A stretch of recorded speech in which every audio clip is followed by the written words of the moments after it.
Hello and welcome back to Vampire the Masquerade Chronicles. Today we are playing Prologue Chapter 7 for Jade Linh-Duplessis of Clan Tremere. I'm going to apologize in advance if you hear dogs barking. There is a party going on upstairs for my niece, so she's got a bunch of her friends over. And the dogs are kind of going crazy with it, so apologies if you hear any barking. I've got the board set up as usual. Real quick, let's go ahead here and just see what Jade's backstory is. Jade is a young woman of Chinese and Quebecer descent. While alive, she was a brilliant student in medicine at McGill University, well on her way to get her master. Jade specialized in microbiology, more specifically in hematology and blood disorders. Her research got her to speak at the annual hematology convention in Atlanta, Georgia. Because of her ambition and studious persona, she was sought after by both the Ventrue and the Tremere clans in Montreal. The Tremere got to her first, preying on her thirst for knowledge to drive her to blood sorcery. The Montreal Chantry, for that's how the local Tremere called themselves, could not be happier to count Jade amongst their number. She took to blood magic like a fish to water, vindicating the Montreal Chantry in their choice of recruit.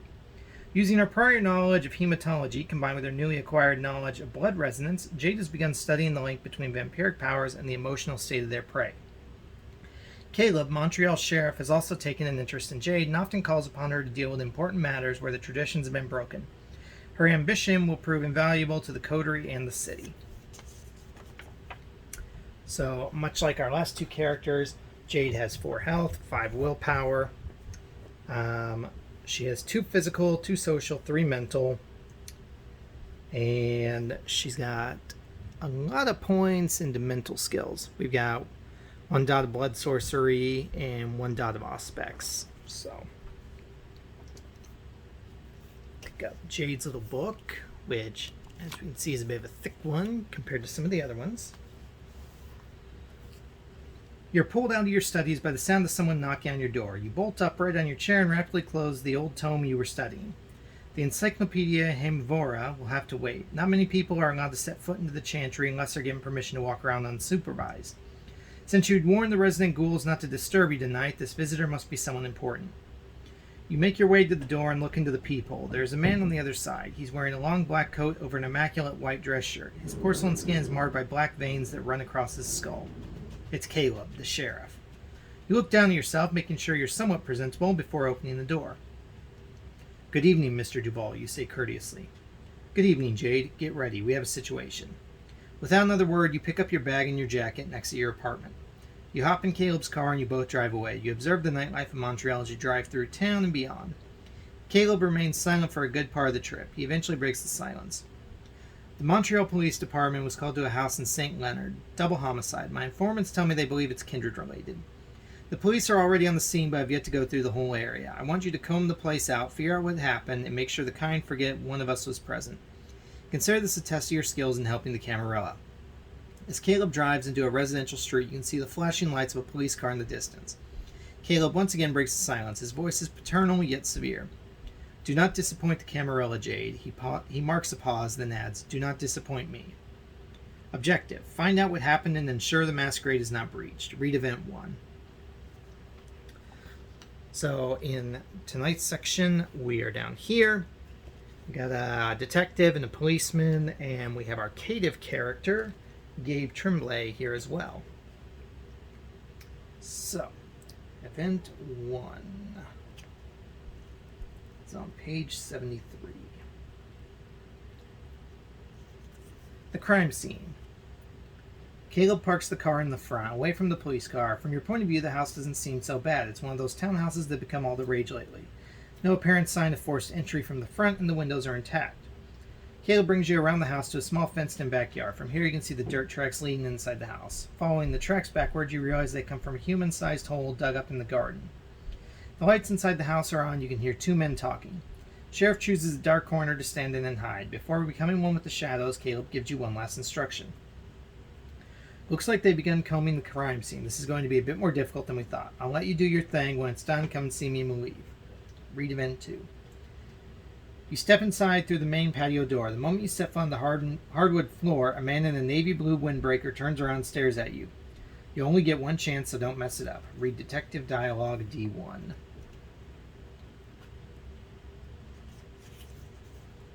This area is off limits to civilians. Please vacate the premises. He didn't even let you put your second foot in the house. You straighten your back and adopt an expression that says, I belong here. Detective, I presume? My name is Evelyn. I'm from CSI. The East Operations Center sent me. The detective looks you up and down, partly out of lust. Ew, let's hope he bought it. Make a social plus subterfuge check, difficulty 2. So we have 1 subterfuge and we have 2 social dice. So we've got 1 success and we only need 1 more success. We're not hungry right now. We don't have...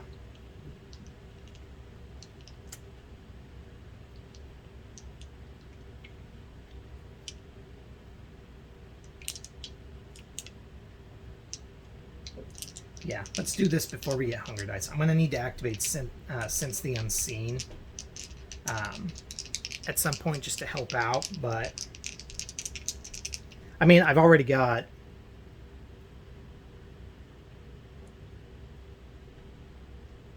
I have 3 successes on awareness, so that would bring me up to 4 automatic successes on awareness. I don't have any on insight, so that would give me a freebie on insight, so... And the only other power we've got is Thaumaturgy 1, Drain Blood, which I don't think is going to come up in this one. Okay, so we got our 2 successes. Success, read Dialogue 3. The intern, I don't recall hearing your name at the precinct. You knew? Almost there, Jade. Just one more push, you tell yourself. More or less. I transferred from Quebec City about a month ago. They had me on admin duty for a while. Feels good to be out and about once more, you replied with a smile. Without giving him the chance to put in another word, you continue. So what have we got here? The detective immediately shifts into work mode. Double homicide so far. We were tipped off by a neighbor. He motions to a traumatized man shaking on the couch, covered with a blanket. We're looking after him while we wait for the ambulance. He motions to the mess in the kitchen. Seems like everything took place over here. We searched the house, but at first glance didn't find anything. I'll leave you to your work. Let me know what you find. You ponder your next course of action. Read D4. Stepping inside. Set the detective NPC on the indicated hex. So he moves here.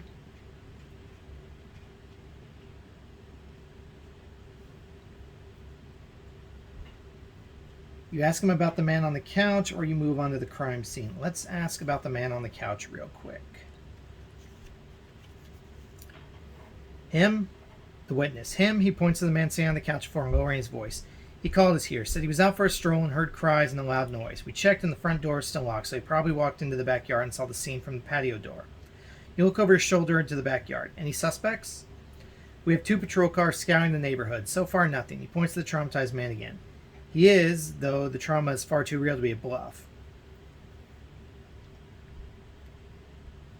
He's been mostly unresponsive and uncooperative, but hey, feel free to try your hand at it. We have an ambulance on the way and we'll keep an eye on him until he gets here. You get a notepad out of your bag and turn towards the crime scene. You move on to the crime scene. Read event E10. So, we are real quick going to make a rouse check to activate Sense the Unseen. Okay, so we get hungrier.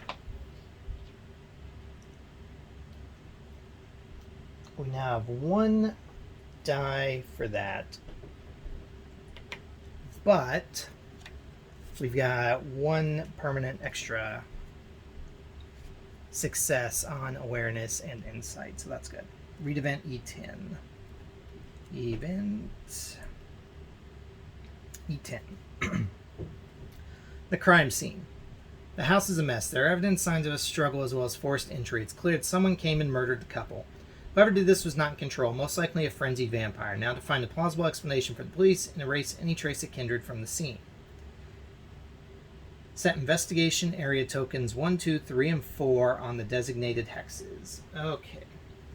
So 1, 4, 2, and...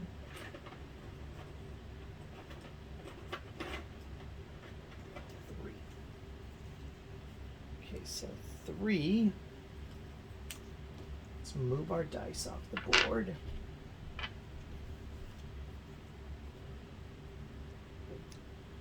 Three goes there. Oh, okay. Well, that actually makes it easy.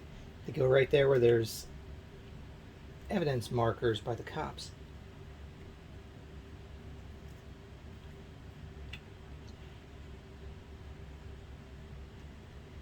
Okay. Time to protect the masquerade. Resume playing. Well, we're standing right next to number 1, so let's jump to investigation 1, which is on page 33. Mud tracks. There are mud tracks leading from the backyard into the house.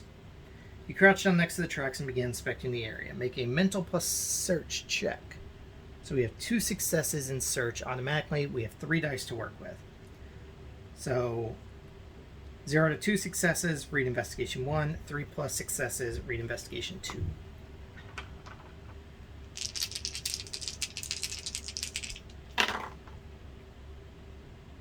Oof.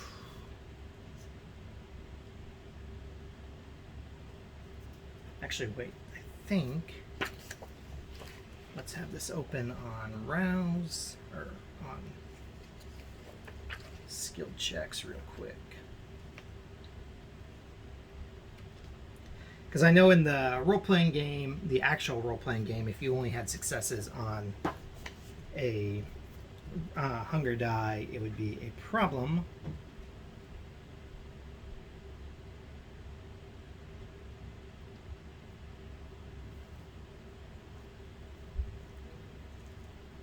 Okay, but in this case, it's only if we get the skulls that's a problem. So we got 2 successes, which gives us 4 successes. Well, we got that critical symbol, so we got 4 successes. So, investigation 2. Mud tracks. You poke the tracks with your finger. The mud hasn't dried yet. Clearly, whoever left these tracks came into the house recently. You notice the tracks stop briefly at the door before stepping inside. From the placement of the feet, it appears the person who left these tracks struggled to open the door. Furthermore, the tracks lead from outside and up to the body of the woman. Once inside, the mud prints quickly disappear. Looking at the length of each print, you guess they're about a men's size 10. Make the guess that seems most accurate to you, then read the corresponding guess.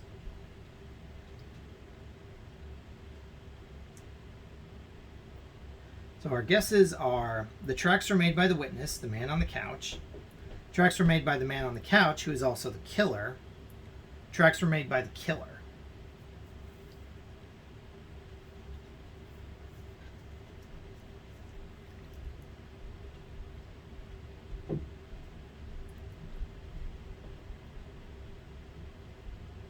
I'm going to go with the tracks were made by the witness, the man on the couch. Well, I don't know. Because Gabe's obviously our witness. He very well could have come through here on frenzy and killed and been shocked by it. In fact, it's possible he could have just been turned. I don't know how old Gabe is supposed to be compared to any of the other Kindred characters. So it's possible he could have just been turned and has absolutely no idea.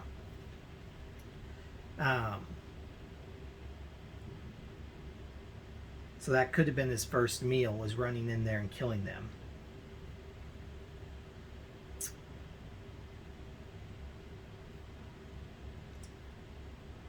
Which could also be why he's basically catatonic, because he's adjusting to the fact that he killed people.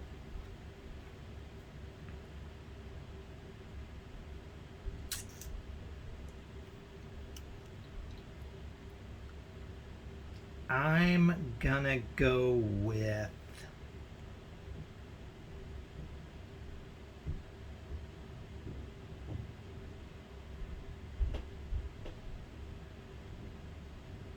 No, wait. The prints disappear inside by the woman's body. In theory, if it was his prints,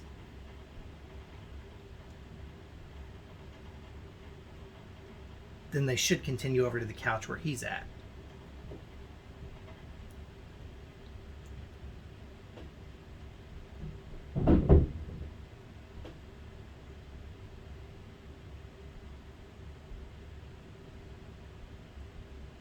Ah.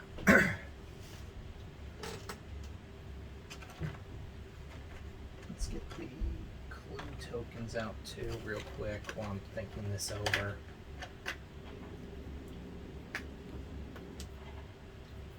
I feel like that they are going to wind up being his prince, but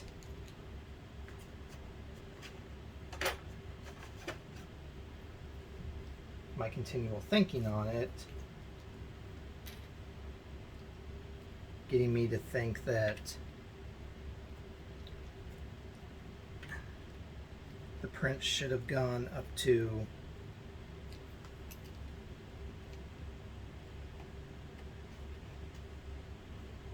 the third, should have gone up to him on the couch.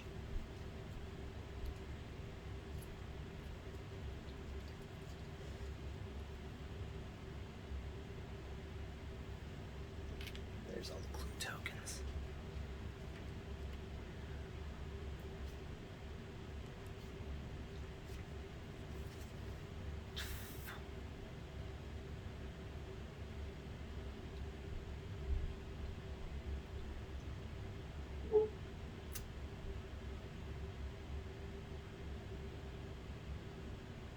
Okay, I'm gonna go with the tracks were made by the witness, the man on the couch.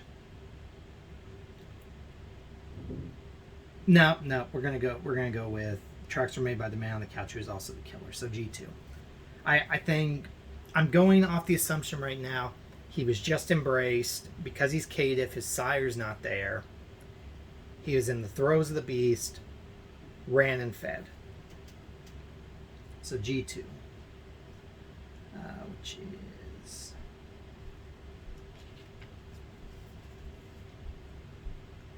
tracks were made by the man on the couch. He entered the home uninvited and threw himself at the woman. The ensuing fight cannot be recreated because the tracks have been disturbed. Okay. Take 2 investigation success tokens. So we've got 1 and 2, which actually just simply we're gonna move over here. Remove action 1 from the tile. Boop. If all investigation area tokens have been removed, you must read event 3, otherwise resume play. Okay, so let's walk in to number 2.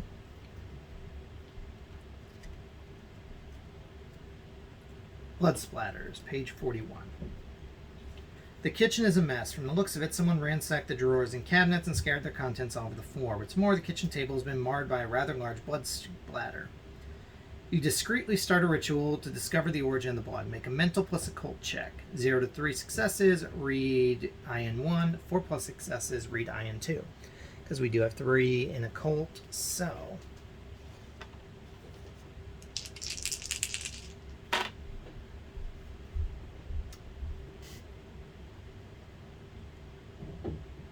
The skull symbol forces a rouse check if there are more skulls than the total successes during the skill check. So we don't have it. We have equal. We did get the one we need, so we get to go to IN2.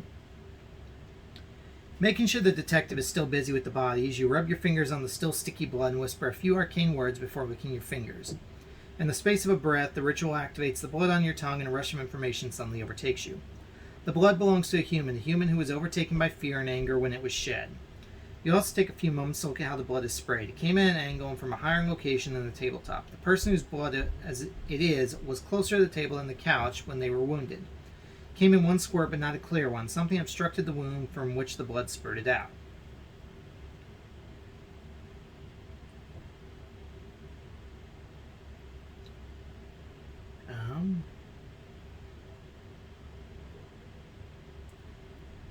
The guesses are... The blood belongs to the man who shed it fighting his murderer.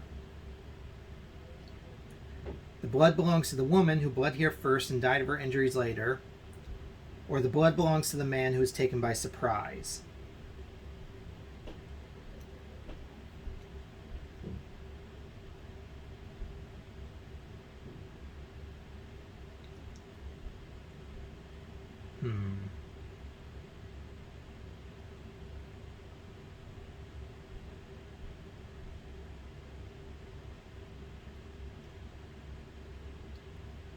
I'm going to guess the blood belongs to the man who shed it fighting his murderer because of the fact that it says it was a human who was overtaken by fear and anger.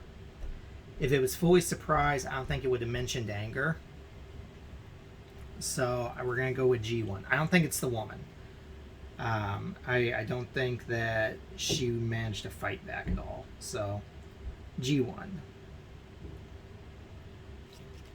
The blood splatters. Blood spilled here is the husband's. There's no denying that. The way it splashed on the table clearly indicates the injured was aware of his assailant and had time to cover the wound with something almost immediately. Looks like a botched feeding attempt in the middle of a fight. Take 2 success tokens. So now we've got 4. And remove investigation area 2 from the table. Or from the tile. Okay, let's go to 3. We're just going to take these in order.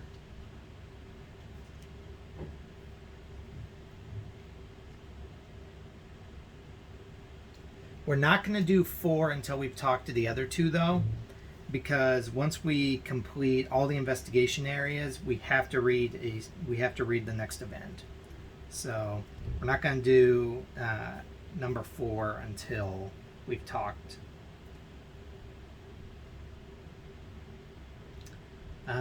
Number 3, the bodies, page 49.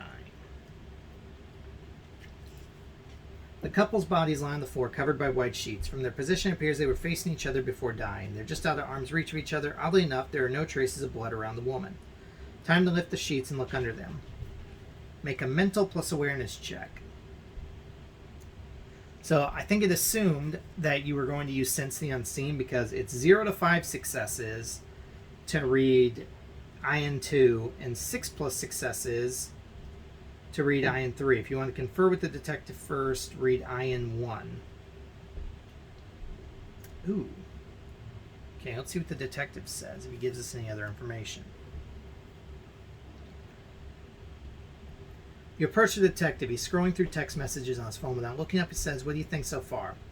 "I was going to ask you the same, detective. You arrived before me." He puts his hands on his hips. "I'm leaning towards a home invasion, something planned. They waited for the husband to be outside, then locked the back door with the wife inside. She was killed, probably blunt trauma, while the husband tried to get the door open. You nod silently. He's not all wrong." "What about the husband?" "We think he forced the door open only to get stabbed in the neck. Sound theory. The only thing that bothers me is the neck wound doesn't look like a proper stab, more like a bad cut. Seems like it tore the flesh rather than slicing it. His theory is not entirely false. You only need to push him in the right direction to avoid casting any light on the Camarilla."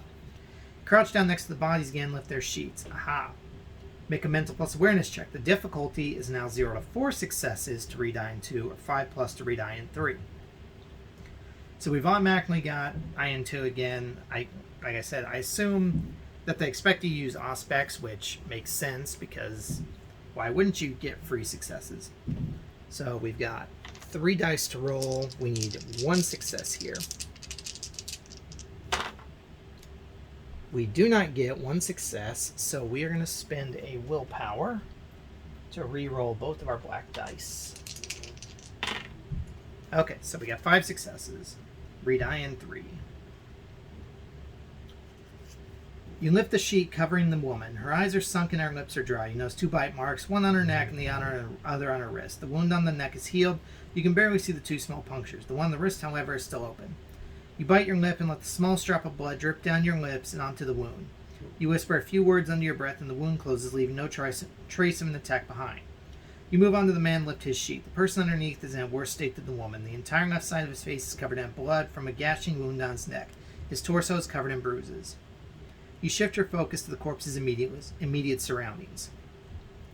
Lying next to him on the ground is a bloody kitchen knife, its handle mere inches away from the man's hand. With the detective still around the bodies, you can't find a moment to taste the blood and ascertain who it belongs to. You'll have to trust your gut. Make the guess that seems most accurate to you. Guess 1. The woman was killed by a blow to the head when she was thrown against the wall. The man was killed by an assailant who was wielding the knife. The woman's blood was drained and the wound closed. The man grabbed the knife to defend himself but was bitten in the neck. The woman's blood was drained. She was thrown against the wall. The killer then took the knife to attack the husband.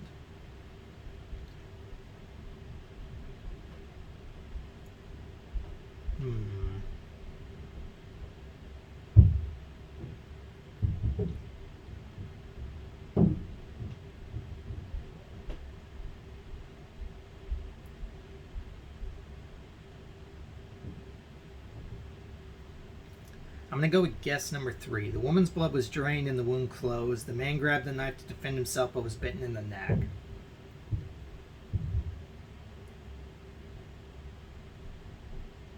Yeah, seeing as his throat was torn out, not cut. So yeah, we're going to go with guess 3. The trickle of blood, the pale scar, is indicative of kindred feeding. She died before her head hit the wall, but you can see how a human would think otherwise. The blood on the knife is not the husband's, but the assailant, though there's no blood trail to follow. Strange. Take 2 more investigation tokens.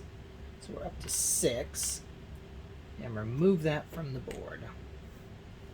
So now, let's go talk to the cop. Policeman, page 13.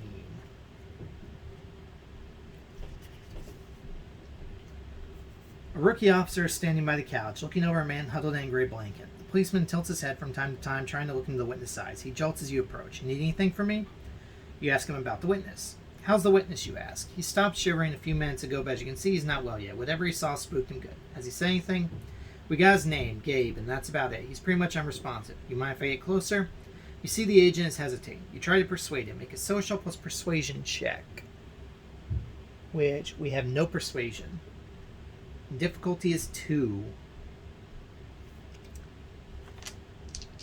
Well, this is going to be rough. We got 1 success. Let's spend another willpower to try and make that the 2 we need. 3 successes. Awesome. I just want to verify a few things, officer. He's been trampling the scene after all. We can't let him contaminate it further. The policeman nods and steps back, giving you room to work. You bend down to try and stay at eye level with the scared man on the couch.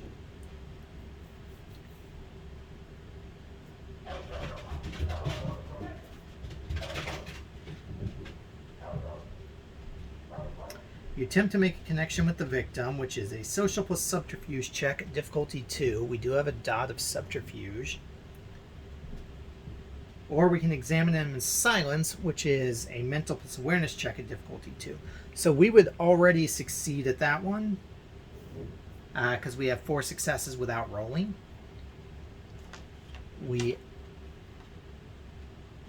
Yeah, there's no absolute way that we could get anything bad. So yeah, 5 successes. We are going to examine him in silence real quick. So D6. Double take. You take a moment to observe the witness. Either the cops didn't do that good of a job, or your senses really are sharper now that you no longer are mortal.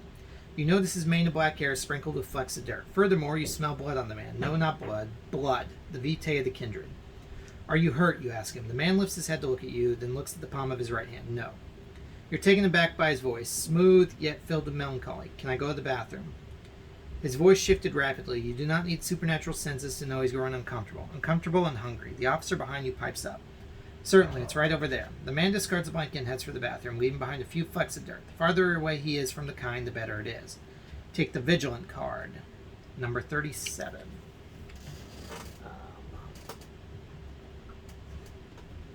So, vigilant.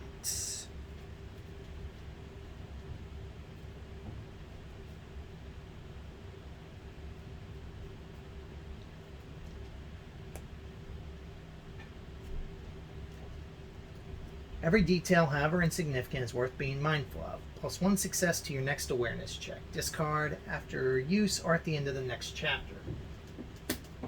So that's going to come up real quick. You watch him leave. Read event E11.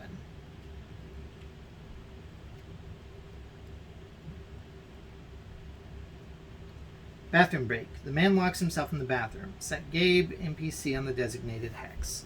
So Gabe has gone in there. The Gabe NPC and the policeman NPC can no longer be interacted with. Okay. So we can't talk to Gabe at all now, but at least he's out of the way. Okay, so we are now going to go to event investigation 4. The kitchen. The kitchen is a mess. In addition to the various dishware and pots lying haphazardly everywhere, there are small bloodstains on the edge of the counter, like someone had knocked their head against it. This isn't much to go on. To your delight, you notice the pot left on the stove still has water in it. You know just how much the ritual to make use of it. Make a mental plus occult check. 0 to 4 successes, re-die in 2. 5 plus successes, re-die in 1. So we have 3 dice. We have 3 dice to roll. We have 3 successes. So if we can get 2 successes, then we get something good here. And we got him. Re-die in 1. Make a rouse check. We make it, so we don't get hungrier. You sneakily bite your finger and let a trickle of blood fall into the pot, which you stir with your finger. The blood mixes with the water and slowly dissipates as you whisper an incantation under your breath. The pot will show you what it witnessed. You just hope it will not be in a manner that will attract attention. After a few minutes, you begin to notice deformed silhouettes appearing on the outside of the pot, the reflection of the events that have occurred. You observe the strange dance that happens before your eyes. Re-die in 3. The details are blurry, but you can see a figure rushing into the house and throwing itself at the woman. The figure is covered in dirt, and much of it falls off during the attack. Her husband arrives after, and a fight ensues. The husband grabs the kitchen knife and slashes at the killer. The killer reels back, knocking a bunch of dishes off the counter before jumping at the man, biting his neck. Once the husband has succumbed to his wounds, the man looks around, panics, and picks up the home phone. Take 2 investigation tokens. So we got a grand total of 8 investigation tokens. If all investigation area tokens have been removed, you must read event 3. Reporting in. You think you have enough material to inform Caleb of what you're dealing with here. Time to report to the sheriff. This will be your final deduction. The final deduction puts an end to the investigation sequence. The investigation success tokens you possess will give you the possibility to choose the ultimate outcome. If you have 0 to 5, read E5. If you have 6 plus, read E4. So we have 8, so we're going to read E4. The messiness of the scene, the muddy prints leaning in, and the woman emptied of her blood all point to the work of a rather inept kindred, perhaps even one that was embraced recently. What do you tell Caleb? Set your character on the designated hex. So we go here.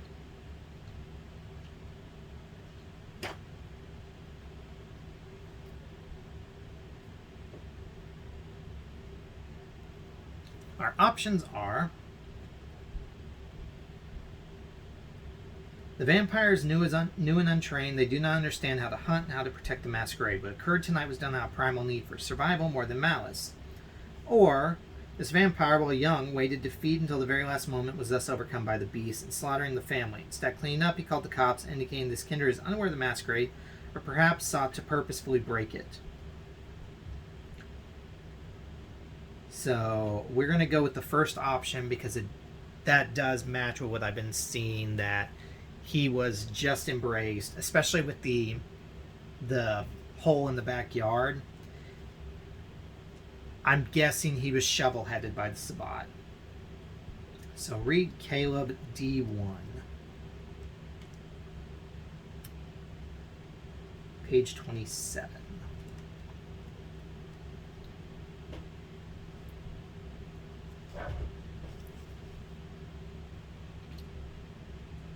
Desperate neonate. Caleb nods along to your explanation. I've seen this before. Careless sires letting their child go off their leashes before they're ready. My own concern is that the prince did not authorize any embraces lately. Is someone hiding neonates from us, you ask, sensing conspiracies afoot? I doubt it. This seems more like a desperate kindred. One who was not taught properly and let loose without guidance. Make the police leave. I need to speak with this neonate. As you wish, Sheriff. Move your character to a hex adjacent to the detective. Boop. You walk back inside the house and address the detective. Read event E12.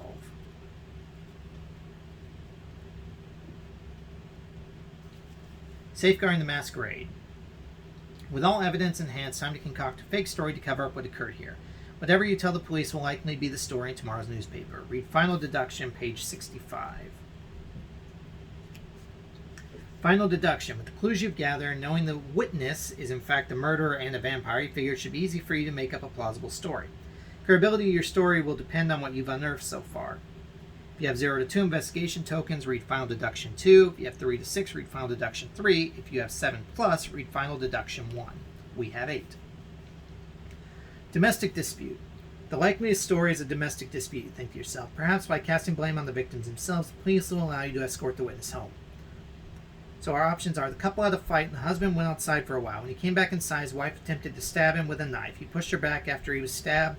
She died hitting her head against the wall and he bled to death. The husband's cries of anguish were what the witness heard, and the noise was the husband stumbling through the kitchen, dying and knocking everything over. Or, the couple had a fight and in the ensuing struggle, the husband killed his wife by pushing her against the wall. He went into the garden to dig a grave for his wife, but unable to continue, came back home and committed suicide. Witness happened upon that scene, tried to open the back door as he watched the husband bleed out, and that's why he's still in shock. Actually, I think we're going to go with the second one because it also explains the grave in the backyard. So we're going to go with final deduction 5.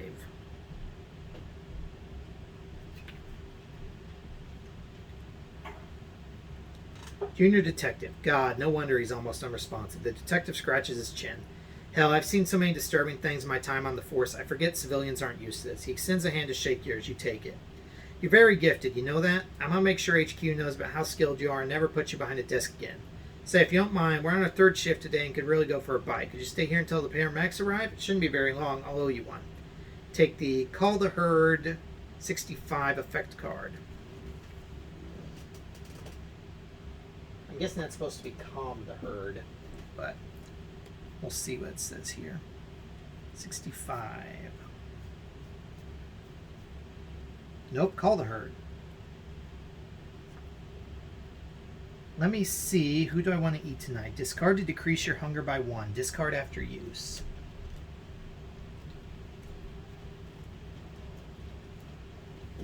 So we get to hang on to that one. So that's nice. Gain 1 XP. So we've got 8. And we're probably going to gain another one here in a second. You crack a smile. Sure thing, detective. Read event E13.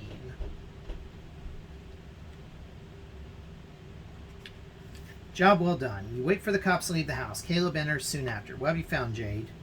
The kind won't bother us. They will think it's an unfortunate, sordid story, but nothing more. You point towards the witness. Him, however, we're going to have to grill. This reeks of a botched feeding, mostly under frenzy. Caleb looks distant for an instant. I've seen this before. Starved infant. Their sire will have to answer to me, if they still have a sire. What do you think, Sheriff? Nothing that should concern you, child. I took the liberty of calling a cab for you. I'll remain here. You can head home. I'll contact you again when I have need of you. End of Prologue Tremere. So let's sit that down and hop back over to our end scene. Conclusion.